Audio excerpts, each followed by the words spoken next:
Good morning dear students. आज हम आपका जो रचना कौशल है, राइटिंग सेक्शन है, उसमें हम संवाद लेखन पर बात करते हैं।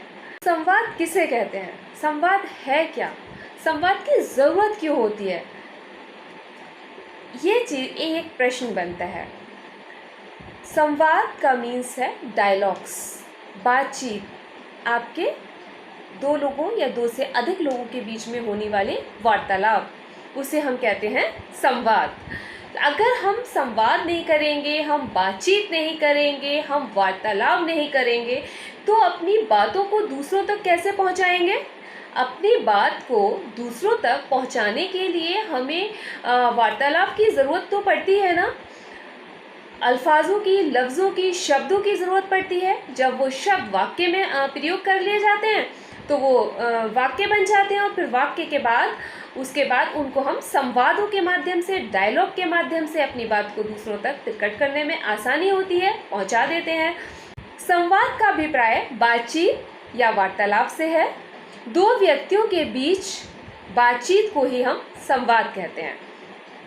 ठीक है, एक चीज़ तो आपको क्लियर हो गई। जिन लोगों को ये नहीं पता कि संवाद क्या है, तो दो या दो से अधिक लोगों के बीच होने वाली बातचीत, होने वाले डायलॉग्स, उनको हम संवाद कहते हैं।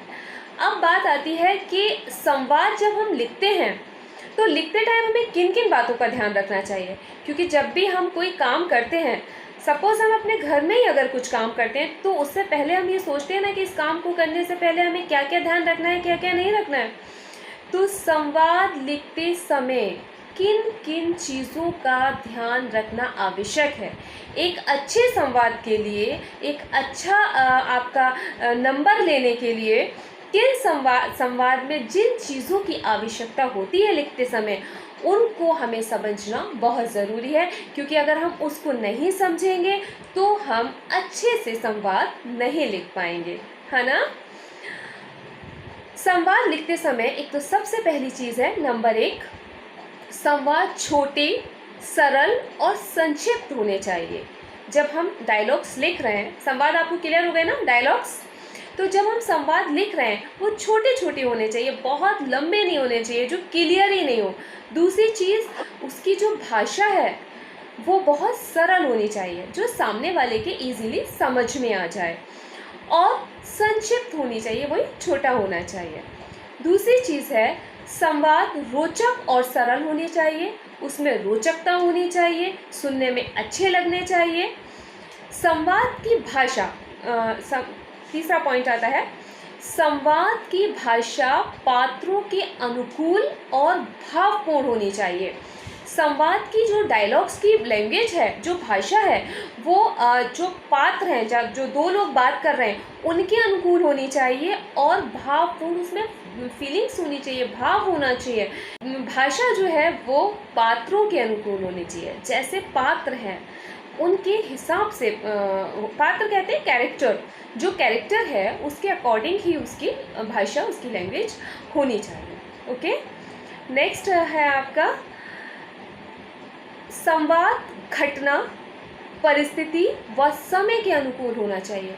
जैसी घटना है, संवाद जब हम लिख रहे हैं तो जो घटना है, जो आपका संवाद आया, उसके अकॉर्डिंग जो घटना है, उसी के अकॉर्डिंग संवाद होने चाहिए। और परिस्थिति, कैसी परिस्थिति है, किस तरह का वो है समय, उसके अनुकूल आपके संवाद होने चाहिए। संवाद का प्रत्येक वाक्य विषय से जुड़ा होना चाहिए। हर वाक्य, जितने भी आप संवाद लिख रहे हैं, जितने डायलॉग्स लिख रहे हैं, वो सब आपका जो विषय है, आपका जो सब्जेक्ट है, उससे जुड़ा हुआ होना चाहिए। बात आपकी आ रही है कि आप लिख रहे हैं डॉक्टर और मरीज़ के बीच संवाद, तो आप वहाँ डॉक्टर और मरीज़ को छोड़ के, जैसे दोस्त आपस में बात कर रहे हैं, वो आप अगर बात वहाँ शुरू कर देते हैं तो वो आपका संवाद गलत है। तो जो आप डॉक्टर से जो बात करेंगे, अगर आप एज ए पेशेंट डॉक्टर से जो बात करेंगे, उसी के हिसाब से तो लिखेंगे ना। तो हमें संवाद जब हम लिख रहे हैं तो हमें इस चीज़ का भी ध्यान रखना चाहिए कि हमारा टॉपिक क्या है, हमारा विषय क्या है, उसी के अकॉर्डिंग हमें वहाँ अपने संवादों को लिखना चाहिए। तीसरा है, नेक्स्ट है, संवाद लिखते समय विराम चिन्ह का प्रयोग अवश्य करना चाहिए। जो उचित विराम चिन्ह हैं उनका प्रयोग हमें करना चाहिए। कहाँ कॉमा आना है, कहाँ पूर्ण विराम आना है, कहाँ अर्धविराम आना है, कहाँ कौन सा विराम चिन्ह का प्रयोग होना है, वो सभी हमें विराम चिन्ह वहाँ पर उनका प्रयोग करना ज़रूरी है। अगर आपने अपनी बात लाइन से बोलते चले गए, यही नहीं पता कि आप कहना क्या चाह रहे हैं, वहाँ कोई कॉमा नहीं है, कोई विराम चिन्ह नहीं है, तो कैसे वो क्लियर होगा। तो उसमें उचित स्थान पे उचित विराम चिन्ह का प्रयोग होना ज़रूरी है।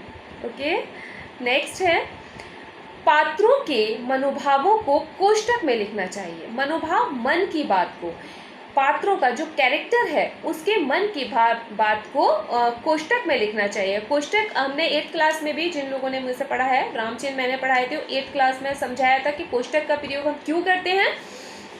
जब किसी बात का खास अर्थ हमें क्लियर करना होता है, लिखना होता है, तो वहाँ पर हमें कोष्टक का प्रयोग करना होता है। तो जैसे पिताजी ने पुत्र को डांटा, तो आप लिखेंगे डांटा और ब्रैकेट में लिख देंगे आप गुस्से से, ठीक है ना। तो वहाँ हम प्रयोग करेंगे ब्रैकेट का जो प्रयोग कर, कोष्टक का जो प्रयोग करते हैं वो तब हम प्रयोग करते हैं गुस्से से डांटा। डॉक्टर और रोगी के बीच संवाद। डॉक्टर और रोगी के बीच होने वाला वार्तालाप, बातचीत, डायलॉग्स या संवाद। ओके। रोगी, डॉक्टर साहब सुबह से मेरी तबीयत ठीक नहीं है। डॉक्टर, क्या हुआ? क्वेश्चन मार्क आएगा, क्या हुआ? विराम चिन्ह का प्रयोग। रोगी, सारे शरीर में थकान सी महसूस हो रही है। पूर्ण विराम। ओके। डॉक्टर, और कुछ खाना ठीक से खाया है? डॉक्टर उनसे पूछ रहे हैं, और कुछ खाना ठीक से खाया है कि नहीं? उनसे सवाल कर रहे हैं कि कुछ खाना ठीक से खाया है या नहीं। रोगी, ना भूख लग रही है और ना ही काम करने में मन लग रहा है। पूर्ण विराम। डॉक्टर, तुम्हें बुखार है? डॉक्टर पूछ रहे हैं, तुम्हें बुखार है? पूर्ण विराम। अच्छा, कॉमा, तुम्हारा बुखार कितना है? Question mark. अभी देखकर बताता हूँ। रोगी कहता है, डॉक्टर साहब मैं ठीक तो हूँ, ठीक तो हो जाऊँगा। वो उनसे पूछ रहा है, डॉक्टर साहब मैं ठीक तो हो जाऊँगा? डॉक्टर साहब, हाँ, क्यों नहीं, जब तुम समय पर दवाई खाओगे, आराम करोगे तो जल्दी ठीक हो जाओगे। तो देखिए यहाँ पर विराम चिन्ह का पूर्ण प्रयोग हो रहा है। आप इस संवाद को और आपने देखा डॉक्टर और रोगी के बीच जो बातचीत होती है, पेशेंट की और डॉक्टर के बीच में जो वार्तालाप होता है, किस तरह का वो ही हो रहा है।